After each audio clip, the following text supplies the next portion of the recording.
আইপিএলে Hardik পান্ডিয়ার bat check হচ্ছে, Rohit Sharma, Andre Russell, এমনকি বিরাট কোহলিরও ব্যাট চেক হচ্ছে। কিন্তু কেন?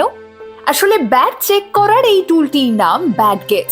আইসিসির নিয়ম অনুযায়ী বৈধ ব্যাটের দৈর্ঘ্য 2.68 ইঞ্চি আর প্রস্থ 4.33 ইঞ্চি এবং ব্যাটের ব্লেডের আয়তন সর্বাধিক 1.61 ইঞ্চি পর্যন্ত হতে পারে।